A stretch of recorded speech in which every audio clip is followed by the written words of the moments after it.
ಈಗಾಗಲೇ ಜನಾರ್ದನ್ ರೆಡ್ಡಿ ವಿಚಾರಕ್ಕೆ ಸಂಬಂಧಪಟ್ಟಂತೆ ನಾವು ಈಗಾಗಲೇ ಹೇಳ್ತಾ ಇದ್ವಿ. ಜನಾರ್ದನ್ ರೆಡ್ಡಿ ಈಗೇನು ಅವರ ಕಾಯ್ದೆಯ ಪ್ರಕಾರವಾಗಿ, ಕಾನೂನಿನ ಪ್ರಕಾರವಾಗಿ 6 ವರ್ಷಗಳ ಹೆಚ್ಚಿನ ಕಾಲ ಜೈಲು ಶಿಕ್ಷೆ ಏನಾದ್ರೂ ಆದ್ರೆ ಅವರ ಶಾಸಕ ಸ್ಥಾನ ಕೂಡ ರದ್ದಾಗುತ್ತೆ. ಈಗಾಗಲೇ 3 ವರ್ಷಗಳಿಗಿಂತ ಹೆಚ್ಚಿನ ಶಿಕ್ಷೆಯಾದ್ರೆ ಕುತ್ತು ಬರ್ತಾ ಇತ್ತು.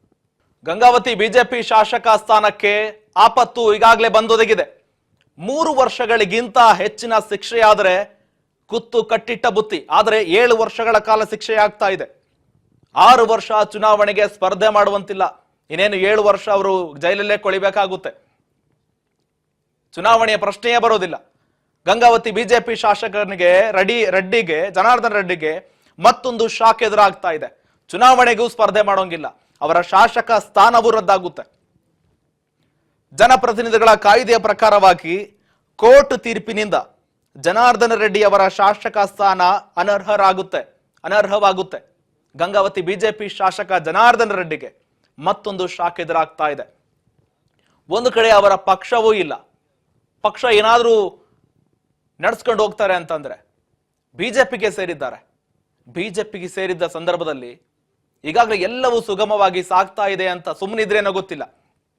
ಮತ್ತೆ ಶಾಕ್ ಎದುರಾಗ್ತಾ ಇದೆ. ಬಿಜೆಪಿ ಶಾಸಕ ಜನಾರ್ದನ್ ರೆಡ್ಡಿಗೆ ಈಗಾಗಲೇ ಅವರೊಂದು ಪಕ್ಷ ಕಟ್ಟಿದ್ರು. ಪಕ್ಷ ಕಟ್ಟಿ ಅದನ್ನ ಏನಾದ್ರೂ ಮುಂದೆ ನಡೆಸ್ಕೊಂಡು ಹೋಗ್ತಾರಾ ಎನ್ನುವ ದೊಡ್ಡದಾಗಿ ಬೆಳೆಯುತ್ತೆ ಅಂತ ಕೂಡ ಊಹೆಗಳು ಕೇಳಿ ಬರ್ತಾ ಇತ್ತು.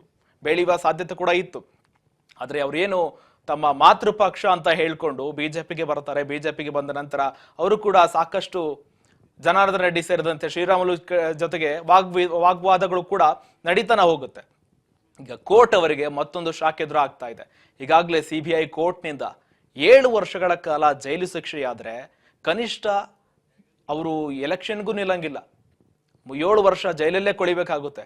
ಅವರ ಸ್ಥಾನ ಕೂಡ ರದ್ದಾಗುತ್ತೆ. ಶಾಸಕ ಸ್ಥಾನವೂ ಕೂಡ ರದ್ದಾಗುತ್ತೆ. ಯಾವುದೇ ವ್ಯವಹಾರಗಳಿಲ್ಲ, ಎಲ್ಲವೂ ಕೂಡ ಬಂದ್.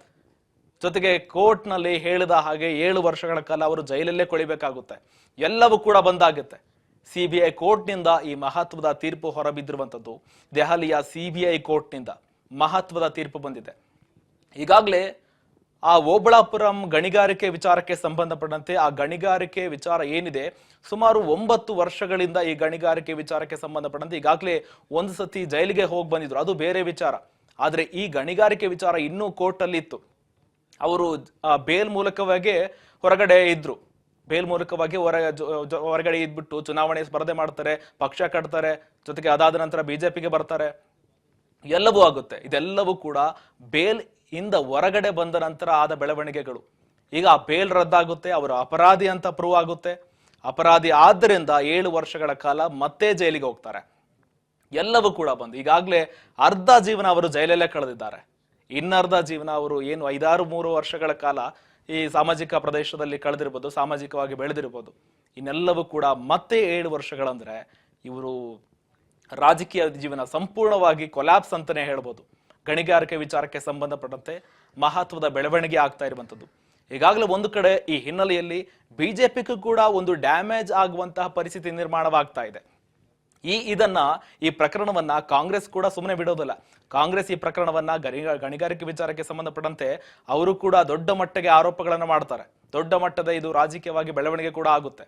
ಸುಮ್ಮನೆ ಅಂತೂ ಬಿಡೋದಿಲ್ಲ. ಒಂದು ಪ್ರಕರಣ, ಸಣ್ಣದಾದ ಪ್ರಕರಣ ಸಿಕ್ಕರೆ ಸಾಕು, ದೊಡ್ಡ ಮಟ್ಟಿಗೆ ಎಳ್ಕೊಂಡು ಹೋಗುವ ರಾಜಕೀಯ ನಾಯಕರು ಕೂಡ ಇಂಥ ಪ್ರಕರಣವನ್ನ ಯಾವುದೇ ಕಾರಣಕ್ಕೂ ಕೂಡ ಸುಮ್ಮನೆ ಬಿಡೋದಿಲ್ಲ. ಆ ಪ್ರಕರಣ ಈಗ ಬೆಳಕಿಗೆ ಬರ್ತಾ ಇರುವಂತದ್ದು ಜನಾರ್ದನ್ ರೆಡ್ಡಿ ವಿಷಯಕ್ಕೆ ಸಂಬಂಧಪಟ್ಟಂತೆ ಅವರ ವಿರುದ್ಧವಾಗಿ ಏನು ಆರೋಪ ಪಟ್ಟಿ ಸಾಬೀತಾಗಿದೆ.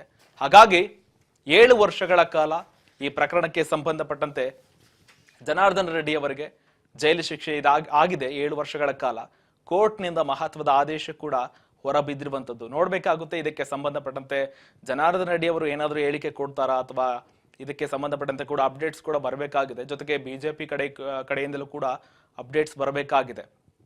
ಜೊತೆಗೆ ಈಗಾಗಲೇ ಇದು ದೊಡ್ಡ ಮಟ್ಟಿಗೆ ಬಿಜೆಪಿಗೆ ಇಂಪ್ಯಾಕ್ಟ್ ಒಂದು ಕಡೆ ಬೀರುತ್ತೆ. ಬಿಜೆಪಿ ಕಡೆಯಿಂದಲೂ ಕೂಡ ಇಂಪ್ಯಾಕ್ಟ್ ಬೀರುತ್ತೆ. ಈಗಾಗಲೇ ಒಂದು ಕಡೆ ದೊಡ್ಡ ಮಟ್ಟದ ಆರೋಪ ಕೇಳಿ ಬರ್ತಾ ಇತ್ತು. ದೇಶದಾದ್ಯಂತ ಸಂಚಲನ ಮೂಡಿಸಿತ್ತು. ಈ ಓಬಳಾಪುರಂ ಅಕ್ರಮ ಗಣಿಗಾರಿಕೆ ಆರೋಪ ಏನಿದೆ, ದೊಡ್ಡ ಮಟ್ಟದ ವಾದ ವಿವಾದಗಳಿಗೆ ಸಾಕ್ಷಿಯಾಗಿತ್ತು. ಮೇ 6ಕ್ಕೆ ಈ ವಿಚಾರಣೆಯನ್ನ ಕಾಯ್ದಿರಿಸಿತ್ತು ಕೋರ್ಟ್. ಈಗ ಆ ತೀರ್ಪನ್ನ ಇಂದು ಹೊರಹಾಕಿದೆ. ಆಂಧ್ರ ಪ್ರದೇಶದ ಅನಂತಪುರಂ ಜಿಲ್ಲೆಯಲ್ಲಿ ಓಬಳಾಪುರಂ ಎನ್ನುವ ಪ್ರಾಂತ ಇದೆ. ಅಲ್ಲಿ ಈ ಗಣಿಗಾರಿಕೆ ವಿಚಾರಕ್ಕೆ ಸಂಬಂಧಪಟ್ಟಂತೆ ಒಂದು ಕೇಸ್ ಇತ್ತು. ಸುಮಾರು 13 ವರ್ಷಗಳಿಂದ ಈ ಸುದೀರ್ಘ ಕೇಸ್ ವಿಚಾರಣೆ ನಡೀತಾನೆ ಇತ್ತು. ವಾದ ವಿವಾದಗಳನ್ನ ಆಲಿಸ್ತಾನೆ ಇದ್ರು. 3,000ಕ್ಕೂ 400ಕ್ಕೂ ಹೆಚ್ಚು ದಾಖಲೆಗಳನ್ನ ಪರಿಶೀಲನೆ ಮಾಡಿದ್ರು. ಜೊತೆಗೆ 219 ಪ್ರಕರಣದ ಸಾಕ್ಷ್ಯಾಧಾರಗಳು ಇವರ ವಿರುದ್ಧವಾಗಿ ಒಳಪಡ್ತವೆ.